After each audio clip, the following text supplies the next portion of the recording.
ಭಾಷೆ ಬಗ್ಗೆ ಯಾವುದೇ ರೀತಿಯಾದಂಥ ವಿವಾದ ಎದ್ದಾಗ ಕನ್ನಡಿಗರು ಎಲ್ಲರೂ ಕೂಡ ಒಂದಾಗ್ತೀವಿ, ಒಂದಾಗಲೇಬೇಕು.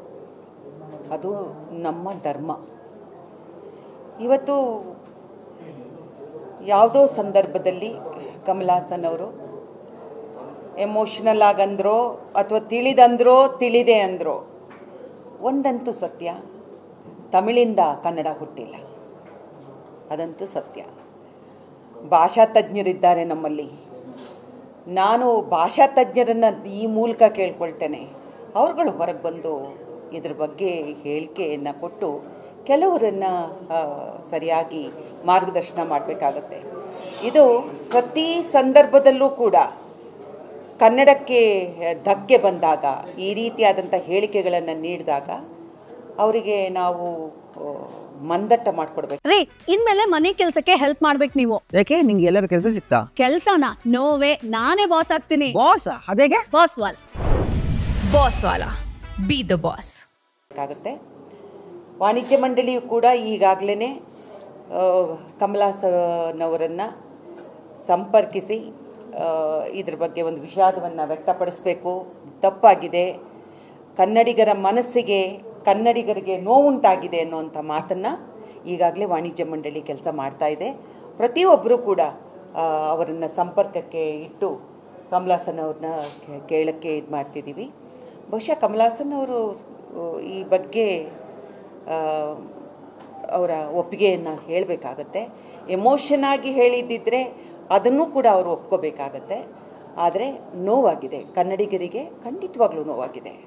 ಯಾಕೆಂದರೆ ತಮಿಳು ಪೂರ್ವ ದ್ರಾವಿಡ ಭಾಷೆಯಿಂದ ಇವತ್ತಿನ ದಿನ ಎಲ್ಲ ಈ ದಕ್ಷಿಣ ಭಾರತದಲ್ಲಿರ್ತಕ್ಕಂಥ ನಮ್ಮ ಈ 4 ಭಾಷೆಗಳು ಕೂಡ ಬಂದಿರತಕ್ಕಂಥದ್ದು ಸತ್ಯ. ಅದನ್ನು ಭಾಷಾ ತಜ್ಞರು ಹೇಳಬೇಕಾಗುತ್ತೆ, ವಿವರಿಸಬೇಕಾಗುತ್ತೆ. ನಾನು ಕೂಡ ವಾಣಿಜ್ಯ ಮಂಡಳಿ ಹೇಳಿದ್ದೀನಿ, ಎಲ್ಲ ಭಾಷಾ ತಜ್ಞರನ್ನು ಕರೆದು ಇದ್ರ ಬಗ್ಗೆ ವಿವರಣೆಯನ್ನು ತಗೊಳ್ಳಿ. ಯಾಕೆಂದರೆ ಪ್ರತಿ ಸಲ ಬಂದಾಗ ಈ ರೀತಿ ನಾವು ಕೂತ್ಕೊಂಡು ನಾವು ವಿವಾದವನ್ನು ನಾವು ಎದುರಿಸಬೇಕಾಗತ್ತೆ. ಯಾರೂ ಕೂಡ ಲಘುವಾಗಿ ಕನ್ನಡ ಭಾಷೆಯ ಬಗ್ಗೆ ಯಾರ ಹೊಟ್ಟೆಯಿಂದ ಯಾರೂ ಬಂದಿಲ್ಲ. ಅಕ್ಕ ತಂಗಿಯರು ಅಂತ ಹೇಳಿದ್ದಿದ್ರೆ ನಮಗೆ ಬೇಜಾರಾಗ್ತಿರ್ಲಿಲ್ಲ. ನಾವು ಯಾರ ಹೊಟ್ಟೆಯಿಂದನೂ ಬಂದಿದ್ದಲ್ಲ, ಸ್ವತಂತ್ರವಾಗಿ ಬಂದಿರತಕ್ಕಂಥದ್ದು ಕನ್ನಡ. ಅದರಿಂದಾಗಿ ಇದು ಬಗೆಹರಿಸಬೇಕಾಗತ್ತೆ. ಬಗೆಹರಿಯೋ ನಿಟ್ಟಿನಲ್ಲಿ ವಾಣಿಜ್ಯ ಮಂಡಳಿ ಭಾಳ ಒಂದು ದಿನದ ಸಮಯವನ್ನು ತಗೊಂಡಿದೆ, ಜವಾಬ್ದಾರಿಯನ್ನು ಹೆಗಲ ಮೇಲೆ ಹಾಕ್ಕೊಂಡಿದೆ. ಯಾಕೆಂದರೆ ಅವರು ಬರಲೇಬೇಕಾಗತ್ತೆ, ಅವರು ಇದ್ರ ಬಗ್ಗೆ ವಿವರಣೆ ಕೊಡಲೇಬೇಕಾಗತ್ತೆ. ವಿವರಣೆ ಕೊಡಲಿಲ್ಲ ಅಂದರೆ ತಪ್ಪಾಗುತ್ತೆ. ಮೇಡಮ್, ಎಲ್ಲ ಅಂದ್ಕೊಂಡಿದ್ದು ಮಾತಿನ ಬರದಲ್ಲೇ ಮಾತನಾಡಿದ್ದಾರೆ ಅಂದ್ಕೊಂಡು, ಬಟ್ ನಿನ್ನೆ ಮಾತನಾಡಿದಾಗ ಕೇರಳ ಮೀಡಿಯಾಗೆ ಅವ್ರು ಹೇಳಿದ್ದು ಗೊತ್ತಿದ್ದು ಅರಿವಿದ್ದೆ ಮಾತನಾಡಿದ್ದಾರೆ ಅಂತ ಕಾಣಿಸ್ತದೆ. ಯಾಕಂದರೆ ನಾವು ಕ್ಷಮೆ ಕೇಳಲ್ಲ ಅನ್ನೋ ರೀತಿ ಮಾತಾಡಿದ್ರು. ಇದು ನಾನು ಅವರಿಗೆ ಬಿಡ್ತೀನಿ. ಆದರೆ ಭಾಷೆ ವಿಷಯದಲ್ಲಿ ಯಾರೂ ಉದ್ಘಾಟನೆ ಮಾಡಿದ್ರೆ ಕನ್ನಡದ ಮನಸ್ಸುಗಳು ಸುಮ್ಮನೆ ಕೂತ್ಕೊಳ್ಳಲ್ಲ. ಸಾರಿ, ಕನ್ನಡದ ಮನಸ್ಸು ಭಾಳ ದೊಡ್ಡದು, ಆಯಿತಾ?